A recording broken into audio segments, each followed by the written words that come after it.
Bordel. Bordel. C'est le bordel. Bordel partout. Rangement.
Salut les gens, ça va bien? Bon, ça vaut pour un générique ça, hein. Puis c'est bien, ça fait un petit peu de changement, on va pas toujours faire le même. Alors, vous avez compris, saison 3, épisode 4. Si je vous explique un peu ce qui se passe, enfin ce que je fais, normalement on touche pas les hausses l'hiver, enfin... Ou alors on touche pas les hausses quoi. Non mais s'il y a des choses à faire, on le fait à l'extraction, genre enlever un vieux cadre cassé, machin, remettre un nouveau, tout ça. Là, j'ai un petit truc à vous raconter, et c'est aussi une bévue, enfin des erreurs que j'ai faites il y a quelques années. Et puis, bah, c'est l'occasion d'en parler. Après, on verra, j'espère, un petit coup l'huile de lin. J'espère que j'aurai le temps de faire ça. Et puis, bon, il fait quand même très, très, très froid. En même temps, je voudrais tremper les hausses, là, que je vous ai montré la semaine dernière. Je vais en avoir besoin, donc il faut y aller, quoi. Alors, qu'est-ce qui se passe là, dans mon délire? Je vous raconte. Bouh, fatigué. Bouh. Déjà, je veux récupérer toutes mes hausses, là, enfin récupérer, les ranger proprement, machin. Là, je les avais juste entreposées suite au léchage au mois d'août, et elles n'ont pas bougé depuis. Je vais en profiter pour vérifier qu'il n'y ait pas de teigne, a priori non. Et puis, donc, les ranger correctement, et puis je vais même gerber 2 palettes, l'une sur l'autre. Je vous rappelle, donc, l'objectif, voilà, c'est de récupérer les hausses. Là, il y en a un paquet. Ici aussi, elles sont où là, voilà. Pour les tremper à l'huile de lin et puis bah, les utiliser, évidemment. Ça fait un moment qu'elles sont là, il faut que je les utilise. Hop. Autre point, j'ai aussi les hausses 12 cadres. Ça, c'est les qui vont sur les 12 cadres, il y en a 11 dedans. 2, 4, 6, 8, 10, 11. Donc ça va bien sur les ruches 12 cadres. Et puis je vous ai dit, j'avais 3 ruchers. Précédemment, je les ai enlevés l'année dernière. Donc ces hausses 12 cadres, j'en ai plus besoin. Par contre, ces cadres sont tout beaux et je veux les récupérer et travailler avec, quoi. Là, ils servent à rien, je les stocke pour rien. Ensuite, j'ai eu un souci en 2015, principalement. Vous savez, mon ancien collègue associé, est parti du jour au lendemain, fin 2014. Donc je me suis retrouvé avec 1000 colonies, un peu plus. Pas de souci, le boulot a été fait. Par contre, au printemps suivant, printemps 2015, ça a été un coup de bourre phénoménal. Je me souviens plus trop comment ça s'est passé, j'ai peut-être beaucoup doublé. Vous savez, mettre 2 hausses sur les ruches de printemps, voire 3, triplé. J'ai eu beaucoup de cristallisés. Mais c'était ma faute, parce que j'ai mis les hausses trop vite, parce que j'avais beaucoup trop de colonies aussi, enfin c'était le bazar quoi. Et j'ai pas pu tout faire. Donc, à l'extraction, il y a beaucoup de miel qui est resté dans les hausses. Ben, quoi faire? À ce moment-là, j'avais pris un salarié, je lui avais dit, tu mets tous ces cadres où il reste du cristallisé dedans, dans les hausses, je m'en occuperai plus tard. On est début 2019, je m'en occupe. Donc, il s'est passé 4 ans. Non, 3 ans et demi. Et donc, ben, pour vous montrer par exemple un cadre, vous êtes là? Ouais. Là, vous voyez, voilà, là il y a du cristallisé là-dedans. Je vais vous en retrouver un autre. Ils font tous 1 kg, 2 kg, voilà quoi. Ça se voit peut-être pas beaucoup. Les cadres sont pas vieux, mais ils sont pas beaux, vous voyez, il y a du cristallisé de partout. Je vous en retrouve partout, en fait, voilà, là il y en a. Vous voyez ces taches blanches là. Et ça, j'ai pas pu l'enlever à l'extraction. En même temps, j'ai besoin des hausses. Parce que depuis le temps, je les stocke. En chambre froide, elles me prennent de la place, elles me prennent du temps, elles me prennent tout, quoi. Donc il est temps de s'en occuper. Ensuite... Ah, vous êtes là? Ouais. Ensuite, vous vous souvenez peut-être que lorsque j'avais visité Eric Mange, les ruchers de Franche-Comté, je suis obligé de me baisser tellement le cadrage il est bas là. Hop, hop, vous êtes là? Voilà, lorsque j'avais visité Eric Mange, les ruchers de Franche-Comté, il m'avait dit qu'il préférait les hausses 9 cadres parce que donc les ruelles sont plus serrées et donc ça réchauffe plus facilement et donc on a moins de cristallisé. Vous me suivez? Entre 8 et 9 cadres dans la hausse, l'espace entre chaque cadre est plus serré avec 9. Hein, et donc les abeilles ont moins de mal à le chauffer, ou en tout cas à le garder chaud, tout ce miel. Et donc il cristallise moins vite. Donc je me suis dit, il a raison, alors je vous rappelle que j'ai, je ne sais même pas si c'est moitié-moitié, enfin j'ai beaucoup de hausses et j'en ai des 8 cadres et j'ai des 9 cadres. Et pour l'instant, je n'ai jamais trié, c'est un coup 8, un coup 9, suivant ce qui arrive, et voilà, je ne fais pas de distinction. Là, j'ai décidé de le faire, donc je réserve toutes les 9 cadres. Par exemple, là, j'ai commencé, mais je pense que je vais bien avancer aujourd'hui, ça va assez vite. Hop, voilà, ça, c'est que des 9 cadres. J'en ai là aussi, voilà. C'est que les 9 cadres, et je vais les réserver pour le printemps. Donc, ce que je fais, vous avez compris, je récupère les cadres dans les hausses 12 cadres. Hein, tous ces cadres bons qui sont à utiliser et ils sont tout propres et tout. J'enlève les cadres cristallisés de ces hausses. J'en fais pour l'instant une pile ici. Je vais vous montrer ce que j'en fais après. Et puis, je refais des hausses toutes neuves, toutes propres, avec des beaux cadres. Hop, hop. Et puis, vous voyez de chaque côté, là, 2 cadres à construire. Et tout ça, je le mets là, ça partira au printemps. Le reste, en 8 cadres, de temps en temps, je rajoute un cadre ou non, c'est pas forcé. Et puis ça, ça partira pour les miellées suivantes, acacia et toutes fleurs. Voilà. Capiche? C'est juste de la manipulation que normalement on évite de faire, mais là, il est temps que je le fasse, parce que ça représente beaucoup de hausses. En 12 cadres, j'en ai bien une bonne centaine à récupérer. Donc, vous imaginez, une centaine de hausses multipliées par 11 cadres dedans. Ça fait déjà 1100 cadres à récupérer minimum, parce que je crois que j'en ai un peu plus. Ensuite, des cadres cristallisés comme ça, j'en ai quand même un petit paquet. Enfin, j'avais une palette et demie, ça faisait 60 hausses, ouais, à peu près. Et puis, je vois que j'en ai encore, et a priori, c'est pas trié. Bon, on va s'amuser. Et donc, si vous voulez savoir, je suis là. Ouh, et si vous voulez savoir, les cadres de hausse, là, je les casse, comme ceci, avec un couteau. Je fais gaffe de préserver les fils, histoire de ne pas avoir à les remettre. Hop, hop.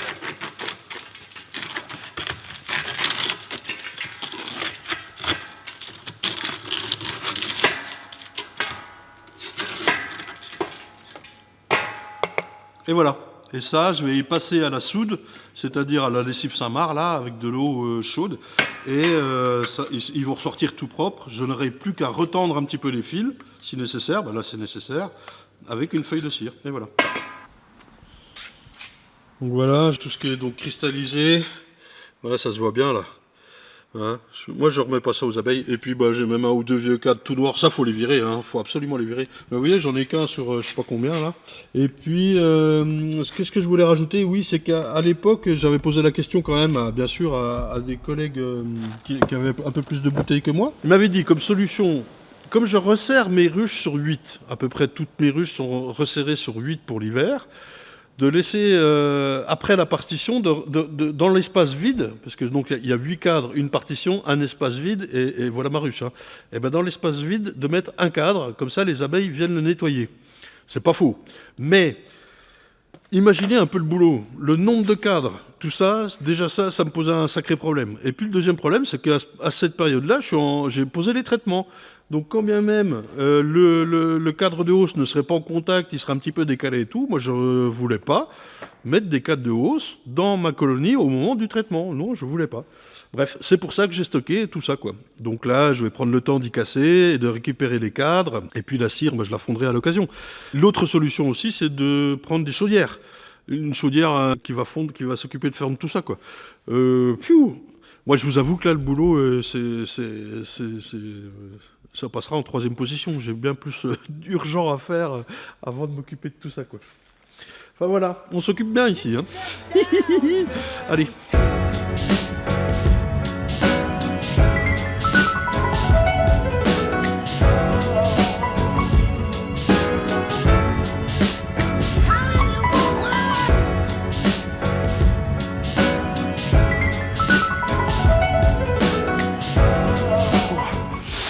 Une palette de prête ici, enfin la deuxième là.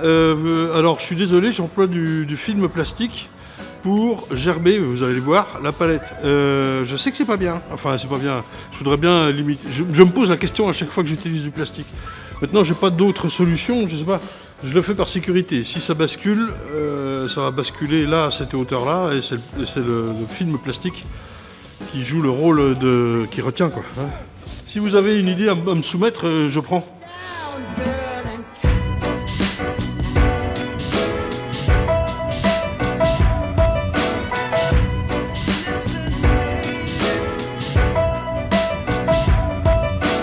Alors voilà, pourquoi je fais ça? Pour gagner de la place, parce que le bâtiment il est construit en hauteur, pas en largeur. Si quand même, mais c'est pour gagner de la place quoi. Gerber qui disent.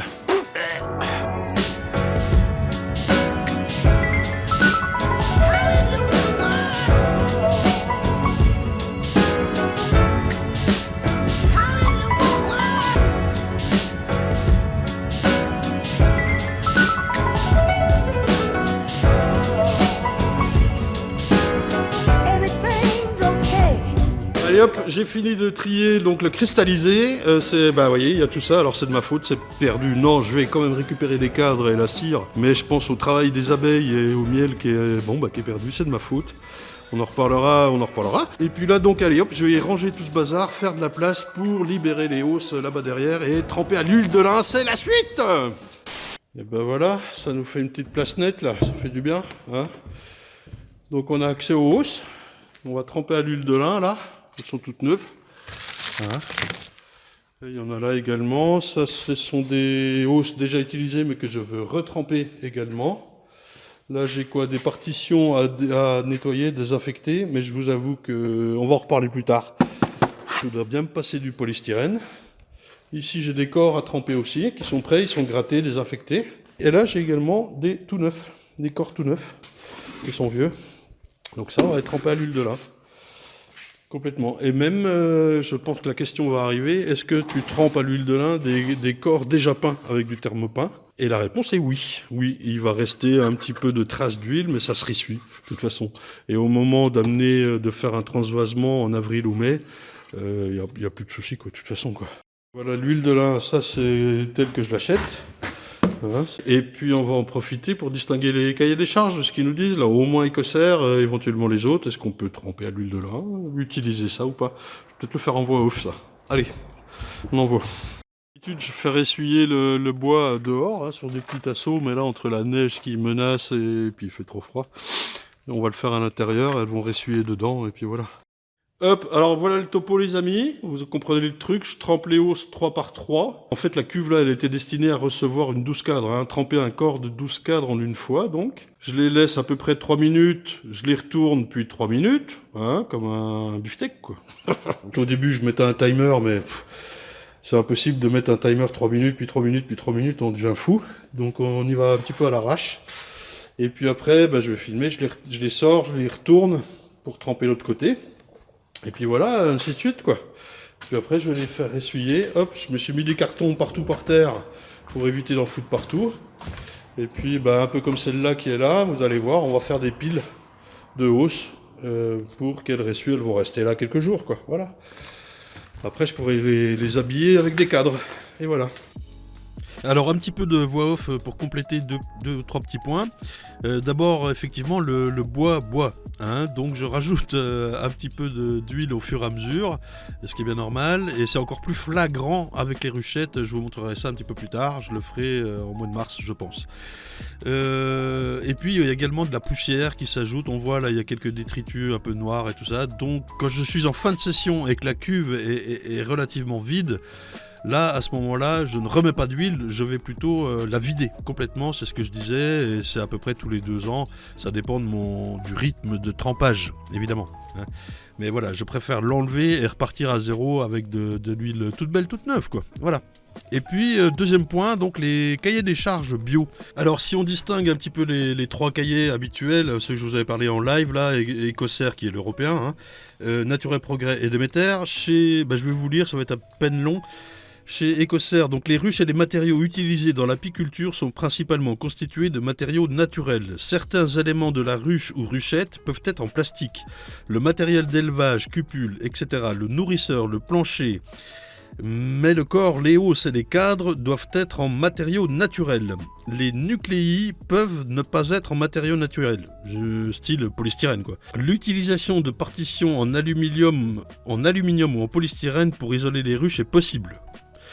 À l'intérieur des ruches, seuls les produits naturels tels que la propolis, la cire et les huiles végétales sont autorisés. Point. Le trempage des bois à la cire microcristalline est autorisé. Ça, moi, ça me pose un problème. La cire microcristalline, c'est un dérivé du pétrole, si je ne m'abuse. Et voilà.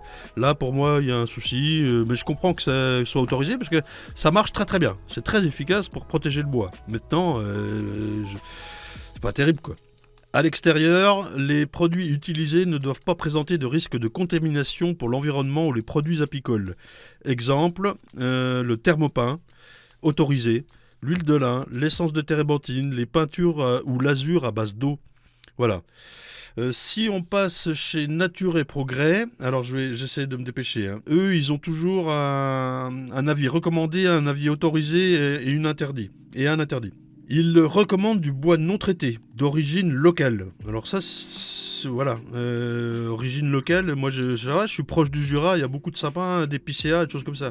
Autorisé, produit de traitement du bois d'origine naturelle, sans plus de précision. Inox pour les trappes à pollen et les fils d'armature des cadres. Fer galvanisé uniquement pour les grilles de fond de ruche, les bancs de porte-cadres et les portières d'entrée. Plastique pour les accessoires, grilles à rennes, plateaux, portières, éléments d'élevage pour les rennes, polystyrène pour les nucléi. Vous voyez, même ça, chez Nature et Progrès, c'est autorisé. Bon.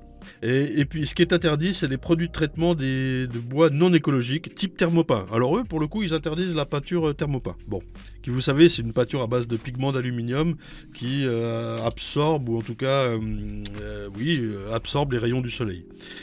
Chez Déméter, c'est un peu plus concis. Alors je ne sais pas, j'ai toujours les mêmes cahiers des charges, mais je ne sais pas si j'ai tout. La ruche doit, à l'exception des éléments de fixation de la couverture du toit et des grilles, être entièrement construite en matériaux naturels, comme par exemple le bois, la paille ou la terre glaise. Bon. Traitement à l'intérieur de la ruche. Seule la cire d'abeille et la propolis de qualité Déméter peuvent être utilisées à l'intérieur de la ruche. Alors vous imaginez passer toutes les ruches ou les hausses, voilà, ils parlent même pas des hausses, mais toutes les ruches à la cire d'abeille et la propolis à l'intérieur, sachant que le bois lui-même ne serait pas protégé. Non mais non. Et ce serait une pellicule en surface, quoi, voilà. Et le traitement extérieur de la ruche, ils nous mettent seuls les produits écologiques pour le bois, à base de matières premières naturelles et non chimiques, sont autorisés pour le traitement extérieur de la ruche. Bon. Sans d'autres précisions. Voilà, je voulais juste vous dire ça, vous faites votre propre avis. Voilà. Allez, je vous pose là, à côté, vite fait, prendre la température. Voilà, vous avez une belle vue là. Alors, le thermomètre, là, il m'annonce qu'il fait 6 degrés, peut-être là. Le 50 à gauche, c'est à 7 degrés. Le 50 à gauche, c'est l'alarme, vous savez, pour le rôti, là. On s'en fout, le rôti. Allez-y, faites vos jeux. Déjà 58... 65, 69, l'alarme à 50 a bien fonctionné d'ailleurs, vous remarquez. Et on est à 76 degrés quoi, voilà. Ça se fixe à 76 degrés, voilà. Comme ça vous savez.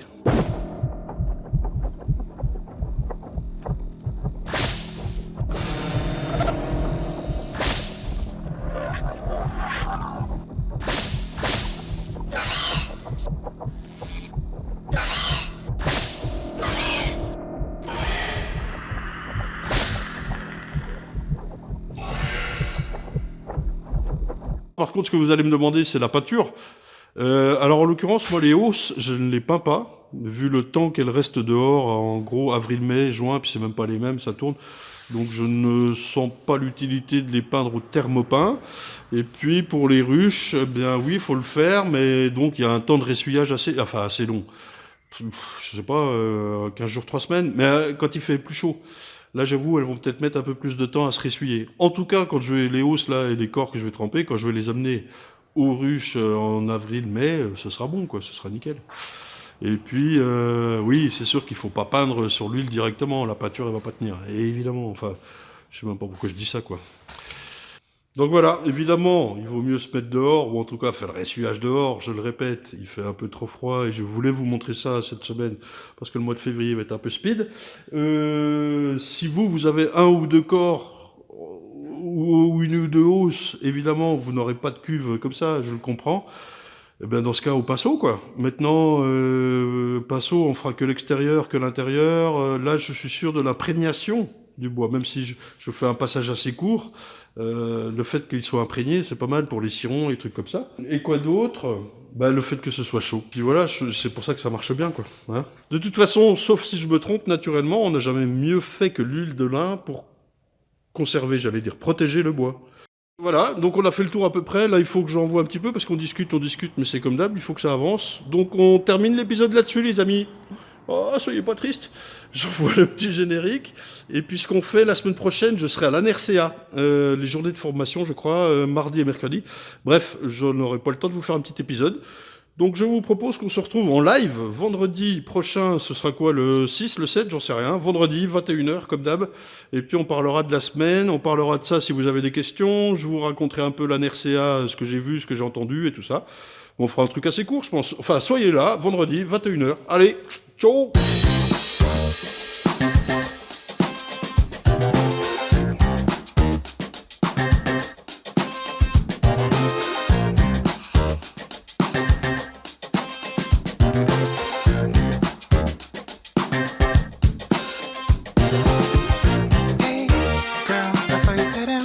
Don't be wasting time, I wanna see your smile. Hey, you wanna go with me? I'll be your fantasy, let's do this.